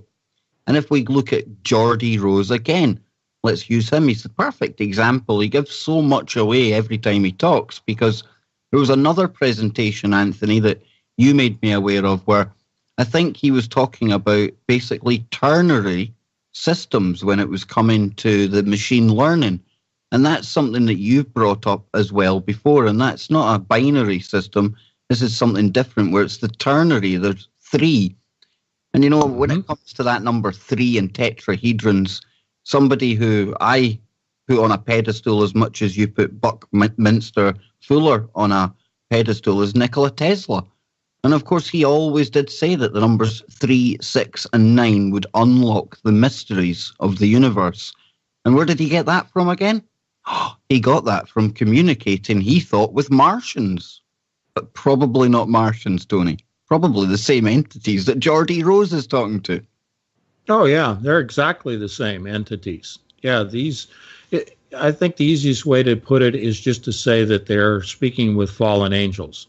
Now, there are 7 primary, there are 60 lessers, and then there are literally thousands upon thousands of lower-level demons. And when Geordie Rose, talks about accessing 2 to the 500th power of parallel dimensions, which was, the 512 qubit level, and we're well over 4 million now. That's a huge, staggering number, but those are the numbers of demons, those parallel dimensions that they're communicating with. So they're communicating with well over 2 to the 4 millionth power of demons. Now, if people think that this is just made up nonsense, you need to understand the demonic world is connected with our world. Spiritual and physical are interconnected. You cannot separate the two. When you are talking about millions of demons, the reason that I can say that is I can look at the mathematics that are employed and understand the mechanism of geomancy. And when you understand the math and you understand the geometry that is employed as a system of communication with the other side, with spiritual entities, then you can see it clearly. It is clear as day, even though you're looking at the dark side. And Go ahead, sir. I mean, if people out there are thinking that I'm implying for 1 minute that Nikola Tesla was some kind of dark Satanist. I'm not saying that. But he himself said that he was in communication with other beings. Now, at the time, I think he himself said Martians, or at least that's what people thought. But Tony has said so many times on the show before, and he's listed off a whole list of mathematicians, including John Nash, the film that The Beautiful Mind was kind of set upon. And then we've got an Indian gentleman who neither of us can pronounce his name. All of these people were in communication with some other entities. And, you know, people will be thinking, but Nikola Tesla, he literally had the power to give us free energy, and it would have been a paradigm changer. So how can that be bad? And again, I'm not saying this is bad, but this just shows you that the math that these people are being given, it's the divine math. And that's exactly what they've been hijacking in this form of communication with the dark side, Tony. Wouldn't you agree? Yes, indeed. And when we talk about 369 in Tesla, we're talking about the tetrahedron. He was describing the tetrahedron. I put an article together in Entangled magazine back in June about 369 and its relationship to the tetrahedron. My understanding through Buckminster Fuller's work, my understanding of the tetrahedron and relating it as my model of the universe, I think is exactly the same model that Tesla was looking at. Am I saying I'm as brilliant as Tesla? No, I'm just a researcher and a reporter. So I'm just telling you what I believe he saw, because he and I are looking at the same data. So that's where I draw that. Let me get back to accessing parallel dimensions. Let's kind of define it from this traveling salesman white paper, this peer-reviewed paper. It says we will pick vertex A, and they're looking at a tetrahedral figure. So I'm just going to read it. To be our traveling salesman's home and look at all the edges incident with vertex A. We collect these edges in a set T and G such that at stage T and G equals AB, AE, AD, AC. We choose to add edge AE with a weight of 4 since it is at the least weight of all the edges of T and G, and move on to stage 2 in the nearest neighbor algorithm. At this point, we would only look at the edges incident to vertex E. But in the closest insertion algorithm, heavy emphasis there, in the closest insertion algorithm, we will look at the edges that are incident with vertices A and E, thus, and then they give the numbers again. My point here, folks, is insertion algorithm. When we are talking about combinatorial optimization at D-Wave, using their own words, Gordy Rose says that they insert a problem, a combinatorial problem, consisting of all probable solutions at once. They insert them into another dimension and then grab at the resources and bring them back into this dimension. What I just read off to you, folks, is the basic, simplistic, core, geometric explanation as to the mathematical programming that is used to insert a problem into another dimension. It is a number, it's another dimension as defined by the geometry composed of tetrahedrons, the closest insertion algorithm. It is all about geometry. The geometry specifies the arrangement of information, zeros and ones, and in the ternary system, which is, Kev and I broke the news last month, the actual programming language of D-Wave is ternary. It is not binary. It is either the balanced ternary, which is 0, 1, and 2, or in another application, they will use -1, 0, and 1. Okay? This is a 3-numbered system, not a 2-numbered system of computer language. Because it is 3, 6, 9, it defines tetrahedrons all the way out to beyond the icosahedron to the 600-cell spherical arrangement. The data is arranged geometrically in a tetrahedral sphere. That is the model of the universe, even according to D-Wave, acknowledging my model. Thank you very much. Oh, absolutely brilliant. I think we're all enjoying this classic patch night tonight. This is brilliant, Tony, because, the longer I work with you, the more and more I come across the tetrahedrons. And we had a laugh and a joke about Jim Carrey. And anyone out there who doesn't know, he had a bit of a bizarre speech, they're calling it recently, where he starts talking about the masses and masses of tetrahedrons out there. And we joked at the time, and we like to have a laugh and a joke, and we blow our own trumpets, but we were saying how probably he's listening to Anthony Patch with the tetrahedrons. But tell me, folks, over the next few weeks or anything, the more you look into science, you will see this tetrahedron all the time. And when you look at the work of Buckminster Fuller as well, Anthony, I mean, the tetrahedrons, they're absolutely everywhere. We can go to nanotubes in today's science. What are they made up of? They're constructed in tetrahedrons. It is absolutely everywhere. And I think it's very telling that this Saturnalian brotherhood, who really do have a stranglehold on the planet, these Elites, the elites, and of course El in itself refers to the planet Saturn, that they've got that black cube in the center of it, that cube shape, that four-sided model.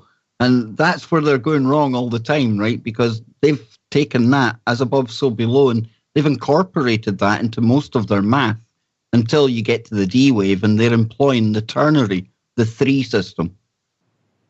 Yeah, I think what has happened is that they were allowed, D-Wave was allowed to make the move, because even going back to our discussion at the beginning of the show about IBM and IBM's Watson AI system, which is so elementary compared to the AI that exists now through D-Wave, the idea is that IBM, with transistors, they were focused on the cubicle model of the universe. I think that D-Wave, because of the advancement into qubits, was allowed by the dark side, by the demonic side, that they had reached a level of sophistication in their communication with the other side, that they were then given the actual model of the universe, no longer holding it occulted, but given the actual model that God created of the universe, which is tetrahedronally based. And the purpose of that is because, acknowledging that these are the end days, the end times, they needed the final copy of God's system, because their agenda is to kill God. Their agenda is to kill God's angels. It is the agenda of Lucifer to go that direction. And so they had to counterfeit, finally acknowledging in the open, so as to counterfeit with the highest technology ever available to mankind, specifically now the qubits.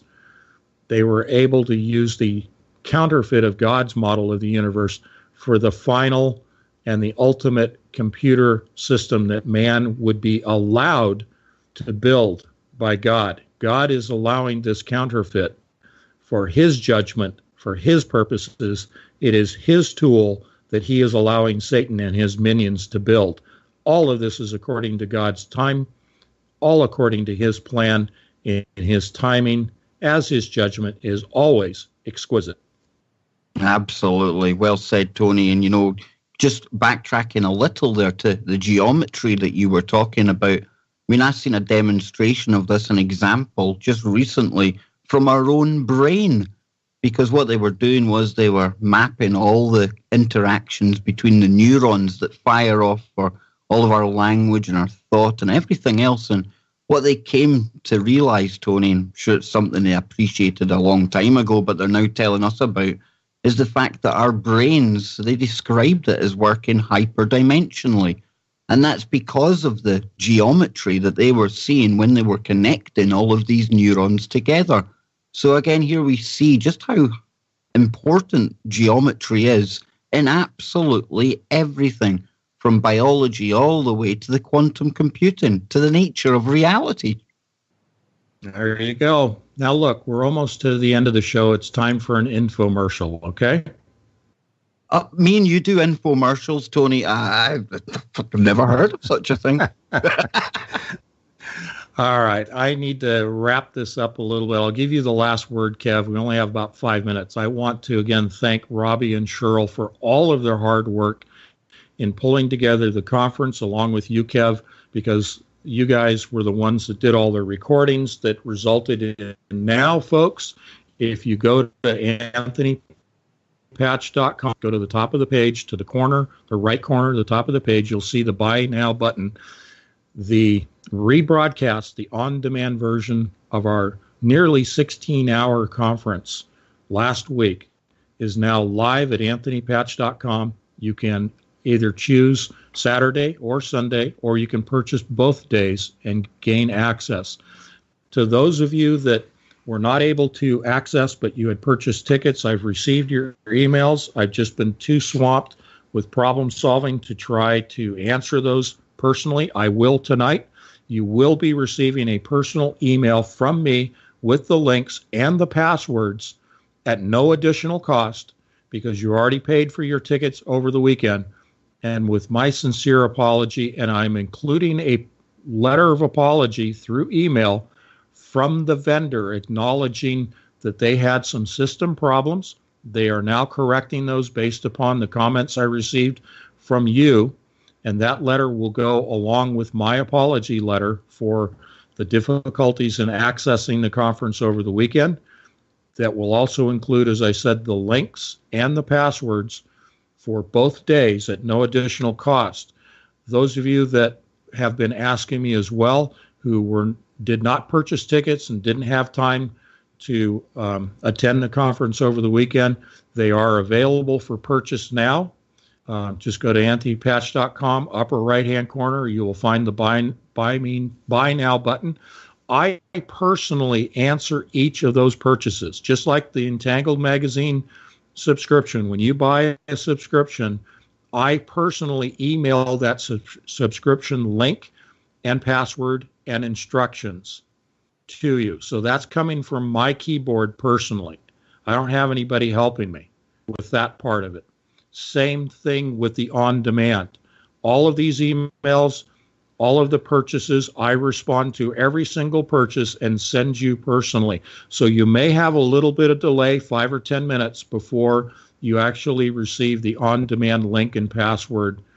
And I apologize for any delay, but I'm just one guy doing it myself. Now, a shout out to Cindy McDonald. Cindy McDonald, if you're listening, I did get your email this morning. I replied. I tried to send you all the information you requested, but your email failed. So I just wanted to shout out on the air because that's my only workaround. But Cindy McDonald, please email me again with a different email address, and I will respond to it. So thank you, Kev. I appreciate that. We have the Entangled On Demand is live. We also have, thanks to Robbie and Cheryl, a merchandising store. You'll also see that at the top left corner of the homepage, anthonypatch.com. We now, I've never talked about this before, we have a full line of merchandise, courtesy of Robbie and Cheryl. They set up this whole store. It's got some really cool stuff in it. If you want to help us out, go there and buy some fun stuff, and we're going to be continuing to add to that. So we're just trying to keep the thing going, keep ourselves on the air, and bring you more. I intend to do weekly 1-hour lectures by webinar, by live stream lectures for people to give them a background information in physics and quantum computing and DNA. And I'm hoping that with Kev and Robbie and Cheryl, once a month we will do a 1-day, 8-hour webinar on a Saturday once a month to get you as much information as quickly as we can. There you go, Kev. Absolutely awesome. And everyone, myself, number one here, I'm the first in the queue for an Anthony cap or an Anthony patch wig. Anyone want the patch wig? We could have a bald in a head, Tony, with the hair at the sides, and we could all be Anthony patch for the night. Einstein wigs. I think that's the perfect way to round off a highly informative and a really fun show as well. We've been so deep into things lately. Maybe it was a good time to step back, take a deep breath for the next time when we get into September the 23rd on Friday with Tony. We're going there, folks, and myself and Tony may have had a Mandela effect, or we're just getting old, because I'm told by Dazza, the cameraman in New Zealand, that the Chile earthquake and the New Zealand earthquakes that were 8+, both last year. More of this tomorrow night when Jacqueline Davio and Todd Shallett join the show with the latest from their ghost hunting expeditions. Please join us for that. And until next time, folks, wherever you are, make it TFR. Allowed for all the other things going on just to get the video together, and also dealing with the company that was hosting the webinar.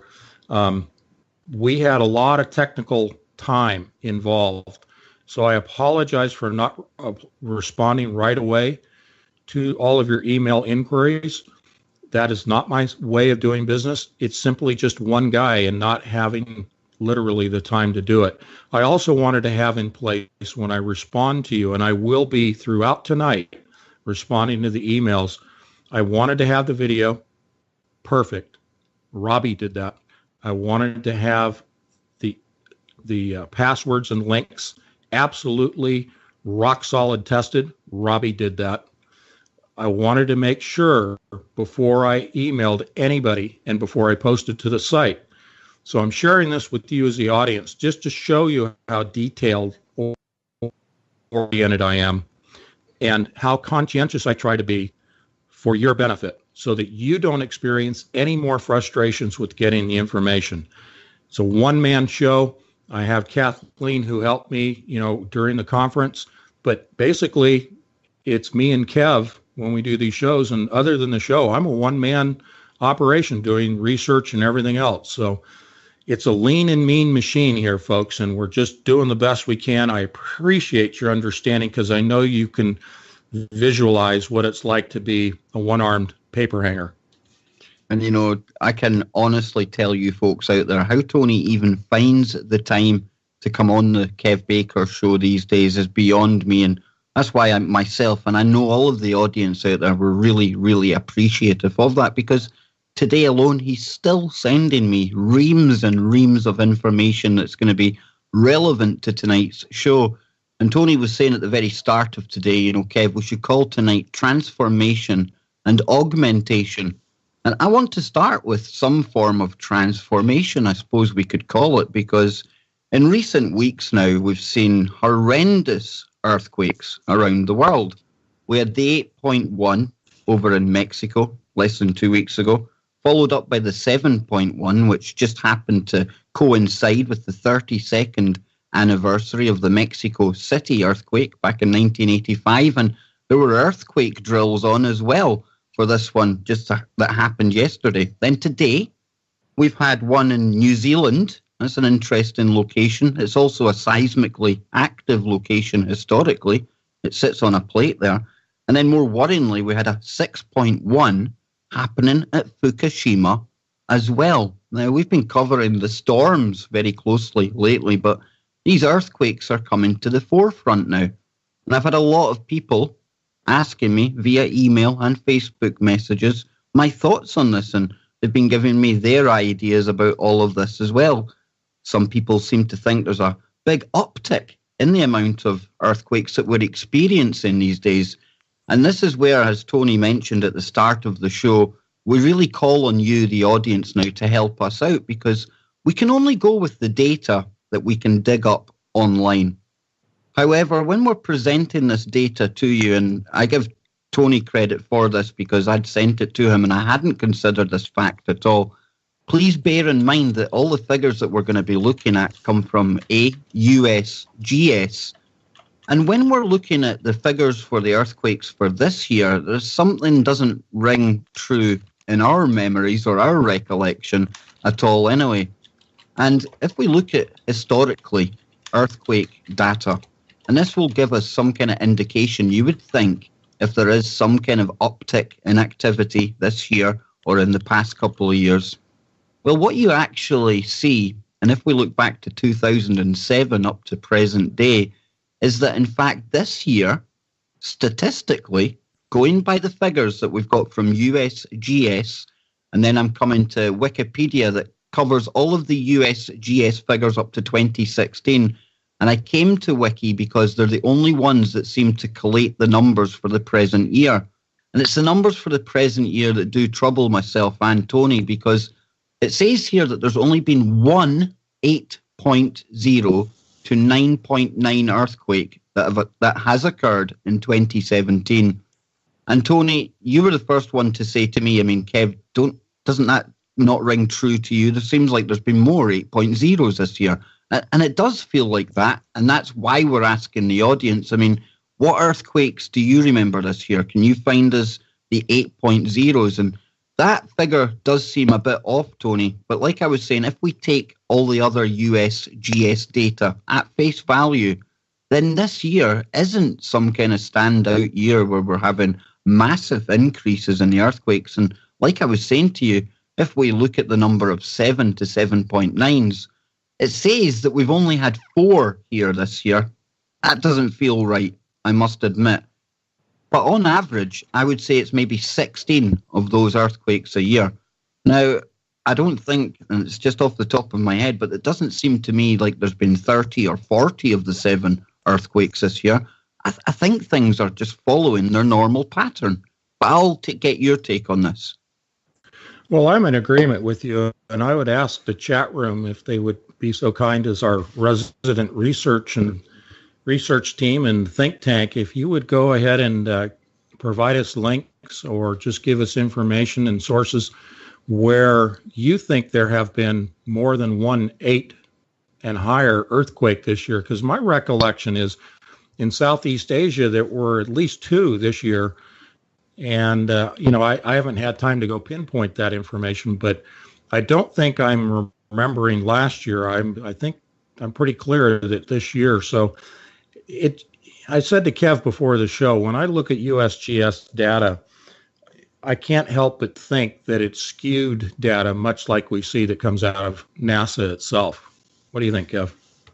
It most certainly could be. And like another program that we're going to be talking about more so on Friday, the data is coming from places like NASA. And when you're looking at USGS, we do know that there's a potential for them to, how shall we put it tactfully, massage the data into whatever they want it to look. And, maybe we're remembering 8+ earthquakes, Anthony, that have ended up being downgraded over time. And we're seeing somebody in the chat, Bomar, great shout. Chile. Definitely remember a big one off the coast of Chile, quite close to the shoreline, but definitely I remember that. So that alone would say that we've had 2 this year. Now, when we look historically, and again, sorry, but we have to take this USGS data, then it says back in the year 2000, we had 1 8.0 plus earthquake. And if we come forward to 2007, there was 4 8.0 or plus earthquakes that year.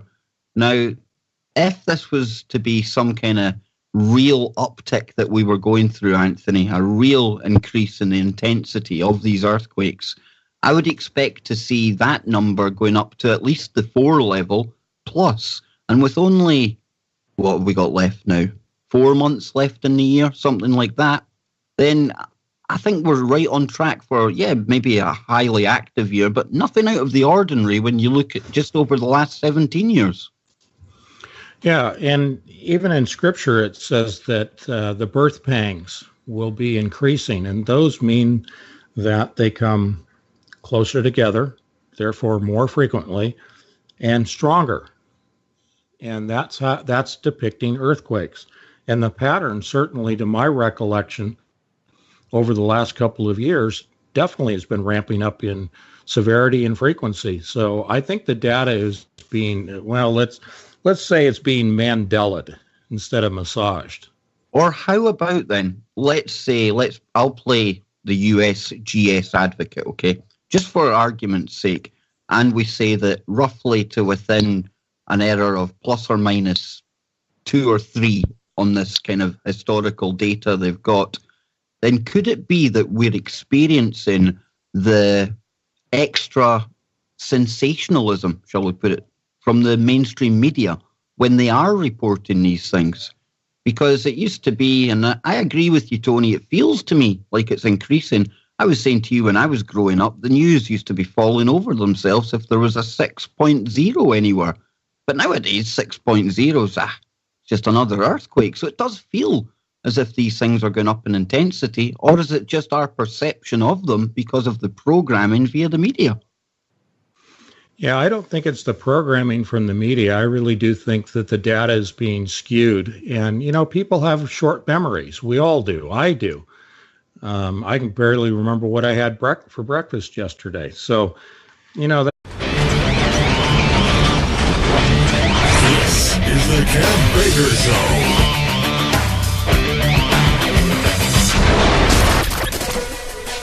Seeking answers to age-old questions.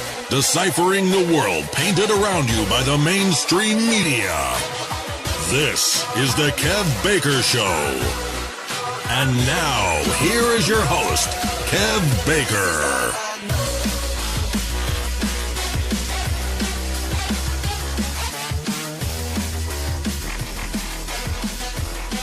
Good morning, good afternoon, good evening, and welcome back, ladies and gentlemen. I am your host, like it said. I'm Kev Baker, and you are with me for the next 2 hours of what I hope is going to be amazing radio. By the time you leave this show, I hope to have inspired you to think just a little bit differently, and even thinking for yourself in the year 2017. That can be regarded as a revolutionary act. And to do all of this, I'm not alone. I have got my good friend and my colleague with me, my fellow host on the network. For any new listeners out there, his name is Anthony Patch, and he's the author of a number of books: 2048, Diamonds in the Rough, Covert Catastrophe, Revising Reality. He's also the man behind Entangled magazine. He's got his own show here on a Friday. He's got a really cool co-host called Kev Baker, and he's here with us tonight. You can find his work over at anthonypatch.com. Tony, welcome back again. Wednesday night already. Where does the time go, and how are you doing, sir? Very good, sir. It still feels like we're joined at the hip after our long weekend together. So the Siamese twins are back here with our audience again, and chat room, get ready. We may be asking you for a little bit of research help later on today. Cheryl Spencer's in the chat room. Big shout out to Cheryl. And Robbie Spencer from SE Studios, Rock Robster. He's in the chat room. That's Robbie himself. I want to say thank you right off the bat to Robbie and Cheryl for helping with the conference, pulling it together, and literally, sorry you guys out there that don't like bacon, they saved our bacon, didn't they, Kev? Oh, absolutely. And it was one giant team effort. And talking of teams, big shout out over in the tfrlive.com/chat. We've got Chris Geo, the man himself behind the network, and the amazing Lucky One is in there too. Lucky will be on right after this show tonight with Dr. Brooks Agnew, I believe, so don't go anywhere. We'll bring you further details of that as the show goes on. Now, Anthony, I've been receiving a few emails already about the conference at the weekend, and I know you've got a little bit of an announcement before we get going tonight, but people have been asking me, where can we see this thing? So you've got news on that front, don't you? Well, again, going back to Robbie and Cheryl, they pulled a rabbit out of the hat. We have the recordings intact, complete, full, day one, day two, almost 16 hours of recording of our fabulous speakers on Saturday, and then Kathleen Urquhart and myself on Sunday. If you'd care to watch the rebroadcast, give me about an hour, folks. While I'm on the show doing this, I'm going to be updating my website with the link to the rebroadcast. It's going to take me a little bit of typing with my, as Kev says, my Nephilim hands on the keyboard. So I'll be doing double duty here if I get distracted, but within the hour, I hope to have the links on my homepage at anthonypatch.com for the conference. I can't even begin, and it's not appropriate to tell you all the technical stuff in the background that it took to get to this point as I speak right now, literally 2 minutes before I went on the air. I got the passwords in place through Robbie's expertise, along with the finishing touches for the video. It took a lot of work on Robbie's part to get the videos pulled together. And again, I won't go into the details of what that is, but suffice it to say, the small amount we're asking to cover the costs of the production goes to the production. There's no profit here. I'm just saying we do this for you guys, and we sweat bullets to get this information out. And I just want you to understand in the context of what Kev and Robbie and myself go through for your benefit to get the information out to you, because it gets interfered with a lot. Let me just put it that way. Go ahead, sir. Oh, trust me, Tony. I mean, I'm just the mere host. You know me. I like to wing things. I've got that little bit of Scottish magic I bring along. But yourself and Robbie and Cheryl, definitely hats off to the three of you for pulling this together. And I can only imagine what's been going on behind the scenes. And I've seen some of the email exchanges. And some of the audience out there might be wondering just why it is I call Anthony Patch Nephilim hands. It's not that he's got 6 fingers. And at the weekend, we all got to learn that because we've seen him on camera. And again, I was counting, right? I'm just joking. But when Tony types on the keyboard, because of where his mic is, it sounds like he's typing with his forehead or his elbows, or as I said one night, his big, huge Nephilim hands. So everyone out there now has got a really disturbing picture of you with ginormous swollen hands, Tony. Well, that's why I have carpal tunnel, especially in my left hand. I am left-handed, and my handwriting in my left hand with a pen has completely gone away. I can't even write with my left hand anymore from all the keyboarding. But anyway, without all that said, I know that there have been a lot of people that have written to me asking, why was it so difficult to log in on Saturday and Sunday? Where's the rebroadcast? People who couldn't make it on the weekend asking about the rebroadcast. I apologize. It's just I could not address everybody's emails in the time that I have